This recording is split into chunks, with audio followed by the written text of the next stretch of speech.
He may be the world's richest man, but even Bill Gates needs a little help from his friends when it comes to ending poverty. If the resources are given by the rich countries, lives can be saved. We know how to spend those resources in a wise way, and I think it's important for people to understand that. His vocal and financial support of the Live 8 campaign to make poverty history exemplified the software supremo's shift in focus from amassing billions of dollars to giving them away. It had been a very different story back in the mid-1970s when, after dropping out of Harvard, he set up Microsoft with fellow school friend Paul Allen in Albuquerque. While other writers and programmers were happy to give their new software away, Bill was quick to realize that there were millions to be made in the computer business and fiercely protected his company's new inventions. Microsoft launched its first retail version of the Windows operating system. And the rest, as they say, is history.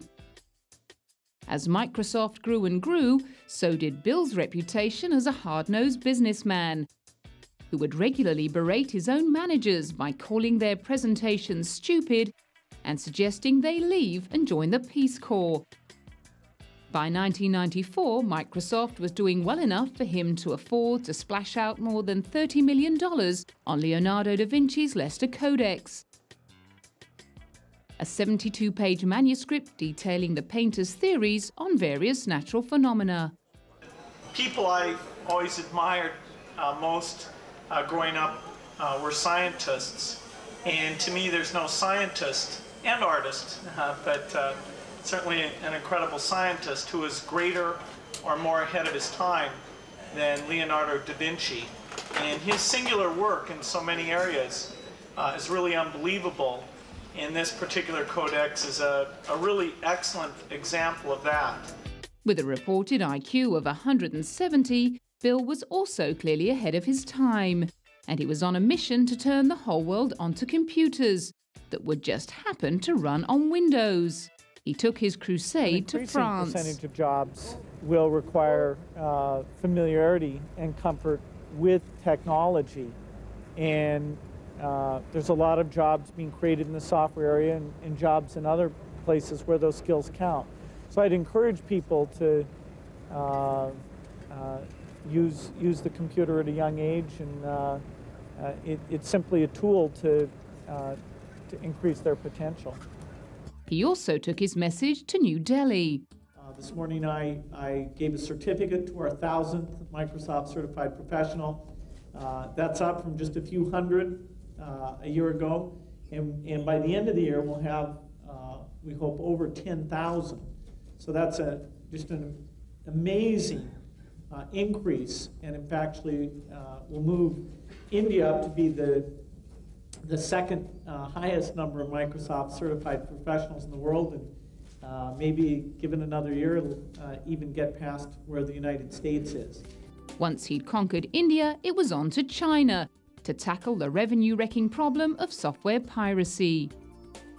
Inside the country, the first step was to get the government agencies to license software. And I'd say in the last year there has been more of that. And so the trend is in the right direction, but there's still very, very far to go. 2 years later, he was back in China to sign an anti-piracy agreement with the government. Instead of getting confused by the paperwork they need to do, they just go to an internet site and organize their activities, whether it's import or export. They'll always be able to follow the regulations very easily because they are using the internet. However, all his efforts to prevent anyone else from encroaching on Microsoft's hard-won territory as the world's largest PC software manufacturer, or from cashing in on its billion-dollar turnover, almost backfired in 1998. In the case of the United States versus Microsoft, the US Justice Department contended that the software giant had breached antitrust laws by competing unfairly against Netscape Communications in the internet browser market, effectively creating a monopoly. Bill's first concern was that the prosecution could potentially block the release of his company's latest operating system, Windows 98. Today, I stand here with leaders from the personal computer industry, united in our belief that any attempt to block the release of Windows 98 would be a step backwards for the industry, for consumers, and for the country. Because in America, innovation is progress, and progress is growth for America. Thank you. However, Bill's assertions were met with disapproval by some in the industry. But there's an arrogance to say that we are so important and our company is so important that if you enforce laws against us, well, you shouldn't do it because it might hurt the economy. I'm sorry, the laws are there to protect everybody and the economy and our society, and we believe in laws being applied to everybody on a fair and equal basis. And when it came to facing examiner David Boys in court, Bill was rather less forthright. Remaining evasive and argumentative during cross-examination, he appeared to be having trouble remembering what he may or may not have said in certain communications. Quote, do we have a clear plan on what we want Apple to do to undermine Sun, close quotes. Did you send this email, Mr. Gates, on or about August 8th, 1997? I don't remember sending it. What did you mean when you asked Mr. Moritz whether or not, quote, we have a clear plan on what we want Apple to do to undermine Sun, close quote?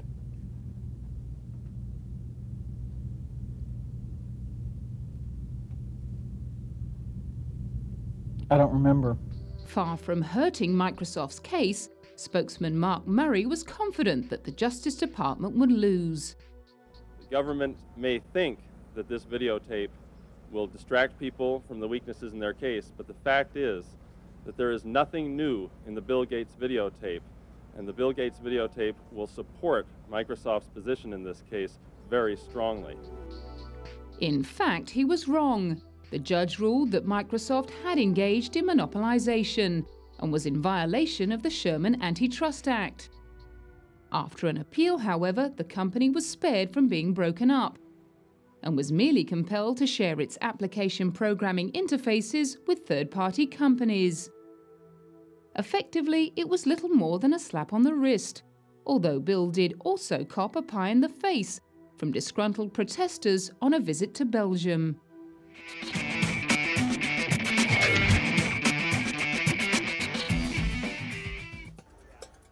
After settlement was reached in the antitrust case, Bill was able to focus on the rollout of Microsoft's first foray into the video gaming market.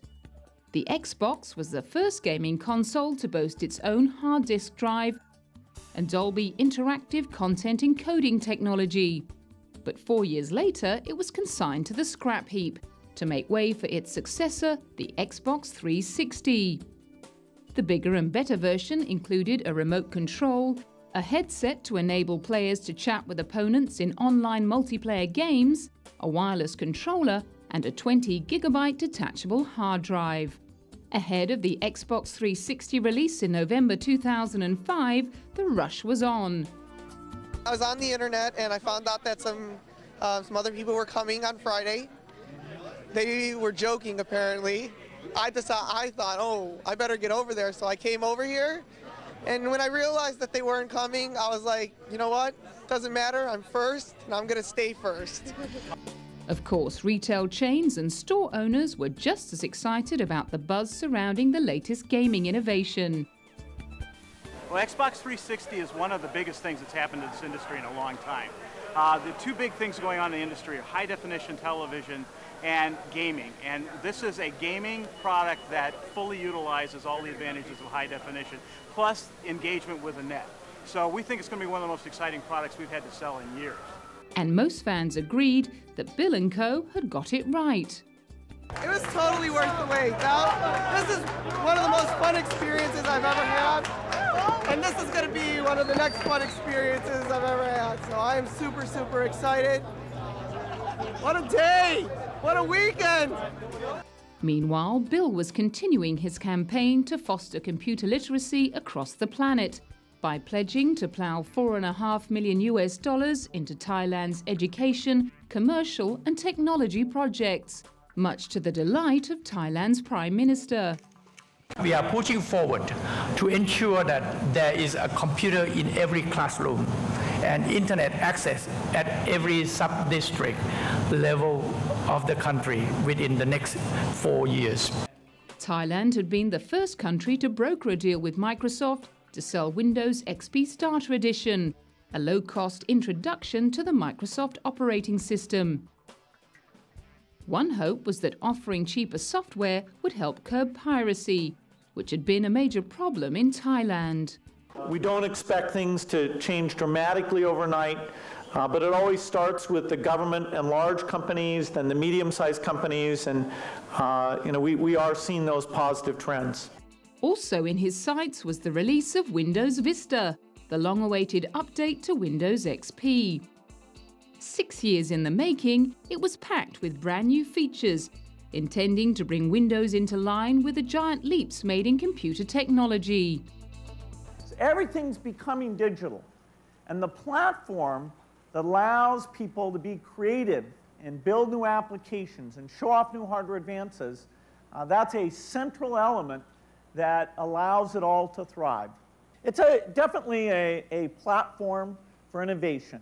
We've opened it up, and already we're seeing partners doing great things.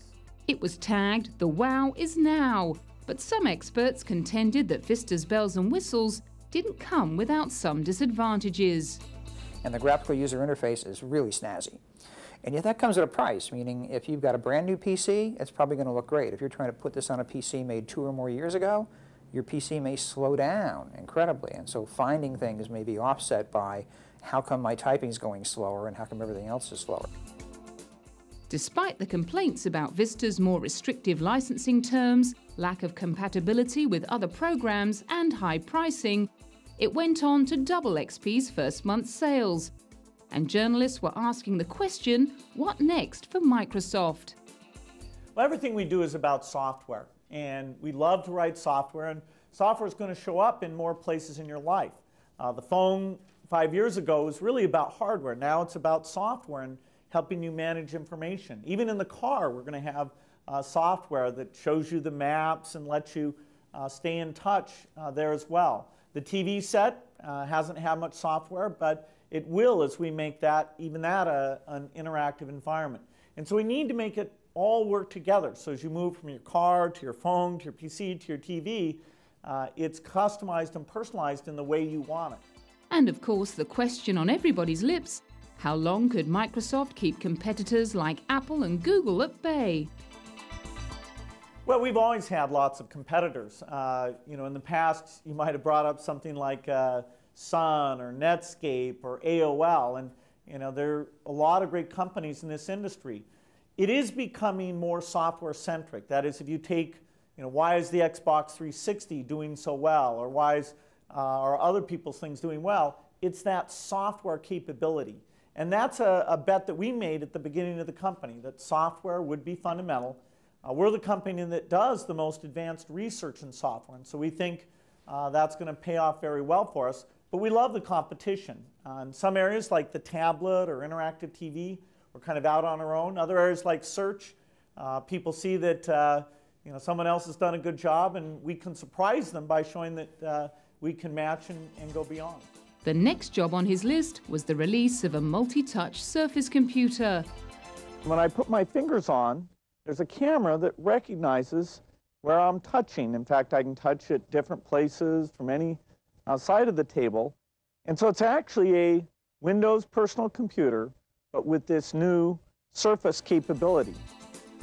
The new Surface computer substituted a mouse and keyboard with the more naturally interactive devices of voice, pen, and touch. The 30-inch display screen could be mounted under a plastic tabletop and could be used, among other things, to order from a virtual menu, finger paint, share digital photos, and get information on everyday objects. And unlike most personal computers, many people could use the Surface at the same time. And if you're Microsoft, of course, you're looking towards adding your computing capability to a wide variety of applications. And to the extent that you can have screens at different places for different uses, certainly that over the long term that would help drive demand for Microsoft operating system and other software.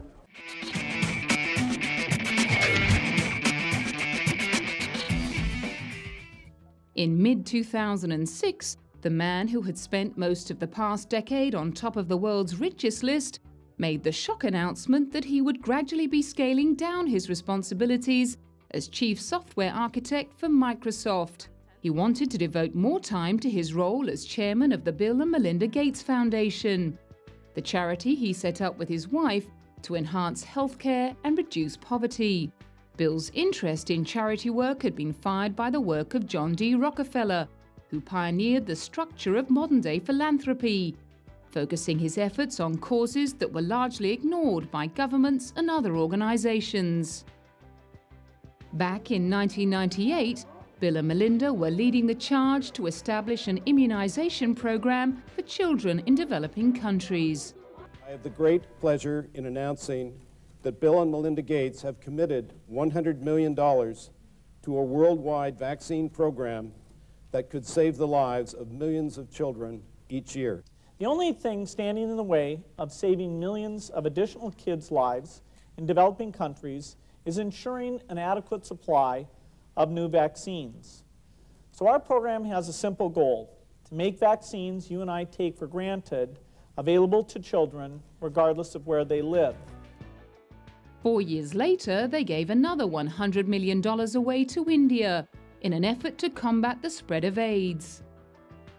And in 2005, Bill shared the stage with fellow Crusader Bono and then British Prime Minister Tony Blair at the World Economic Forum in Switzerland to focus the spotlight on the plight of Africa. Millions of children die in Africa who shouldn't die, it would be very easy to save.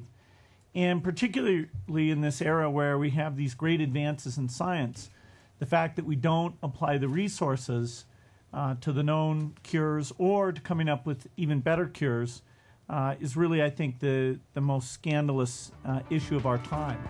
Putting his money where his mouth was, he funded research into HIV prevention drugs, like microbicides and gels that could be used to block infection.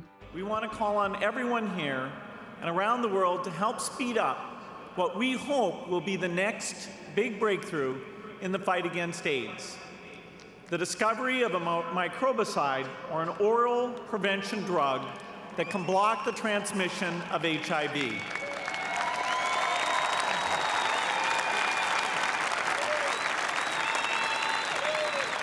This could mark a turning point in the epidemic, and we have to make it an urgent priority. If we can discover these new preventative tools and deliver them quickly to the highest risk populations, we could revolutionize the fight against AIDS. Over the last few years, the Bill and Melinda Gates Foundation has become the world's largest transparently operating charity, with an endowment of more than $35 billion. The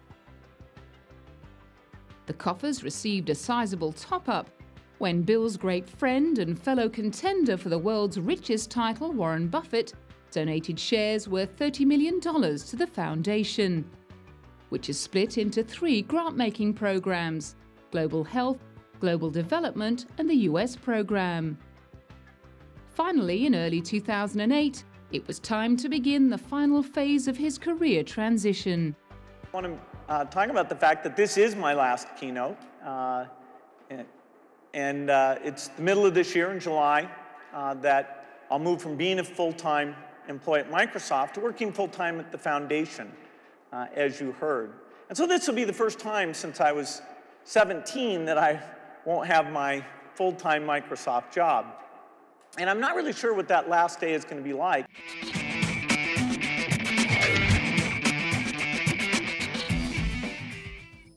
Those close to Bill Gates credit his wife Melinda for his transformation from bullying boss and aggressive businessman to the second most generous philanthropist in the world. The Dallas-born computer and economics whiz met Bill at a Microsoft event in 1987 and became the second Mrs. Gates in 1994. Since then, they've had 3 children together: Jennifer, Rory and Phoebe. And as co-chairman of their foundation, Melinda has been widely recognized for her brains, talent and compassion. There's a major and worrisome gap between what happens in the developing countries versus what happens in the third world countries with vaccines. What we think of here as the basics in healthcare is very different from those in other countries. Today, there's a 15-year gap between a vaccine being developed in the developing world and when it's available in the third world countries. And that simply, to us, is completely inexcusable.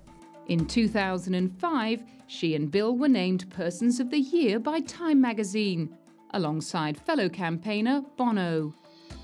Because they showed the world a whole new way to look at the poor and how to help them. It's not so much about pity, which is, you know, let's ease the suffering and throw some money at the problem, but it's more about there's injustice here, let's settle a score, let's help these people help themselves.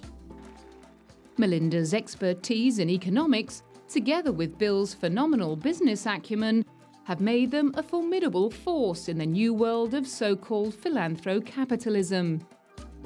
What these people are about is how can they use their money and leverage it to save as many people as possible. You know, how can they find people who, you know, can be saved with a $2 pill, but who couldn't afford that because they live on $1 a day. And they just bring a kind of businessman's efficiency to saving people.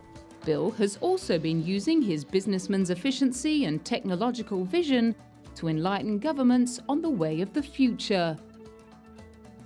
In a conference on advancing enterprise and the value of free trade, he spoke about the dawning of a paperless society, in which companies would rely more and more on their research and development departments to maintain a lead in their markets. Today, most people underestimate IT breakthroughs. I have to say, if I had a choice between the late 90s, when people overestimated how quickly things would happen and thinking that changes happen overnight, or the current environment where people are somewhat underinvesting and somewhat under-expecting what will come out, I'd much prefer this environment.